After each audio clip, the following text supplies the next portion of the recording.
क्या कह रहा है, अब दोस्तों जरूरत ही नहीं है किसकी, शुक्राणु स्पर्म ओव्यूम की, अब तो जरूरत ही नहीं है। अब दोस्तों प्रयोगशाला के अंदर ही पूरा मनुष्य बन जाएगा भाई साहब। सो मानव जो है, मतलब मानव विकास तो कर रहा है, सो मानव विकास तो कर रहा है, पर प्रकृति के साथ छेड़छाड़ ना करे तो ही ठीक रहेगा भाई साहब। जिस दिन दोस्तों प्रकृति अपनी औकात पर आ गई ना, मानव को उसकी औकात याद दिला देगी। लिखिएगा, अभी दोस्तों हाल ही में आपके कहां आपके, अभी दोस्तों हाल ही में इजराइल कहां सो, अभी दोस्तों हाल ही में जो इजराइल है, यहां दोस्तों पहले आप लिख लीजिए नेचुरल प्रोसेस।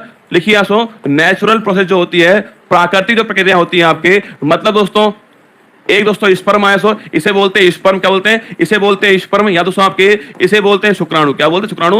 और दोस्तों एक आया सो आपके, एक सो आपका है ओव्यूम, सो ओव्यूम आया, इसे बोलते हैं अंडाणु। ये सो आपके ये सो ये आता है किससे, ये आता है पापा से, ये सो ये आता है पापा से, और सो ये आता है मम्मी से, आपके फीमेल से आता है। वो सो मैंने कहा ये मेल से आता है, सो फीमेल से आता है। और दोस्तों इन दोनों के बीच में क्या होता है, सो इन दोनों के बीच में होता है फर्टिलाइजेशन, क्या होता है आपके निषेचन होता है, फर्टिलाइजेशन होता है, इन दोनों के बीच में छापना फर्टिलाइजेशन होता है। और दोस्तों किसका आपके, और रसगुल्ला छापना, तो निर्माण होता है किसका आपके, जो एम्ब्रियो जो भ्रूण है आपके, एम्ब्रियो जो भ्रूण है इसका निर्माण होता है। ये आप सभी भली भांति जानते हो, ठीक है। हाँ, अंडाणु आया, शुक्राणु आया, दोनों मिल गए आपके, भ्रूण बन गया। तो ये नेचुरल प्रोसेस आपके, जाइगोट, हाँ जाइगोट भ्रूण बनता है। ये दोस्तों नेचुरल प्रोसेस होती है आपके, जो हर जगह पर होती है। और आप और मेरा जन्म जो है इसी से हुआ है। लेकिन दोस्तों अब क्या हुआ है, अब दोस्तों ना इसकी जरूरत है ना दोस्तों इसकी जरूरत है आपके, है ना। अब दोस्तों नया तरीका आ चुका है ना, एडवांस टेक्नोलॉजी भाई साहब, एडवांस, ठीक है। दोस्तों हो सकता है कुछ दिनों बाद मोबाइल से हो जाएंगे ना, सो मोबाइल में से निकलेंगे बच्चे, संभव है ना, जिस हिसाब से विकास चल रहा है ना। सो अब दोस्तों इजराइल, सो अभी दोस्तों हाल से इजराइल में क्या हुआ, सो यहां दोस्तों आपके ना तो अंडाणु चाहिए इनको, और ना तो शुक्राणु चाहिए इनको, ना तो इनको ओव्यूम चाहिए, और ना तो इनको स्पर्म चाहिए।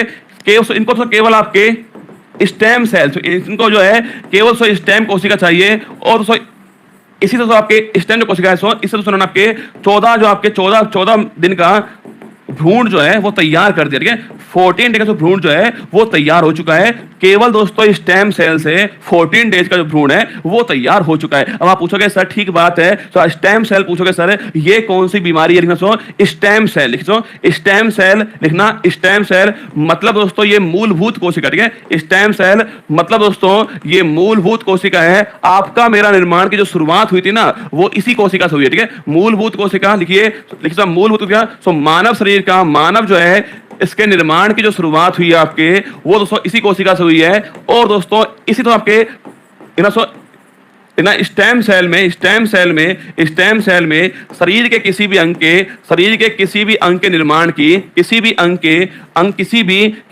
के निर्माण की शक्ति होती है, अंग के निर्माण की शक्ति होती है। और दोस्तों निर्माण की शक्ति होती है। और दोस्तों अभी दोस्तों हाल ही में आपके किसने आपके, अभी दोस्तों हाल ही में आपके इजराइल ने आपके, ऑप्शन नंबर ठीक आंसर हो गया है। हाल ही में इजराइल के वैज्ञानिकों ने अंडे या शुक्राणु के बिना केवल दोस्तों स्टेम सेल से का प्रयोग करके मानव भ्रूण जो मॉडल है वो तैयार किया है। ऑप्शन नंबर 1 इजराइल इसका ठीक आंसर हो गया है। ये भी आपको छापना है। कैसे होता है नेचुरल, इन्होंने कैसे तैयार कर दिया है, दोनों अंतर आपके सामने है। ये भी आपको छापना है। कहां हुआ, तो इजराइल के अंदर हुआ है। स्टेम सेल क्या दोस्तों होती है आपके, तो मूलभूत कोशिका होती है। आपकी मेरी शुरुआत जो है तो यहीं से हुई थी आपके, इसी का इन्होंने यूज कर लिया है। और दोस्तों आपके जो भ्रूण है उसका डेवलपमेंट कर दिया है। इजराइल इसका ठीक आंसर हो गया, ठीक है। अब देखिए आगे दोस्तों बढ़ते हैं। फोटो में आपके सामने सो यहां दोस्तों देखना, यहां दोस्तों आपके भ्रूण जैसी आकृति जो है वो आपको दिखाई देगी। ये इन्होंने बनाया है अभी हाल ही में, इजराइल वालों ने बनाया है। ये भी आपको ध्यान रखना।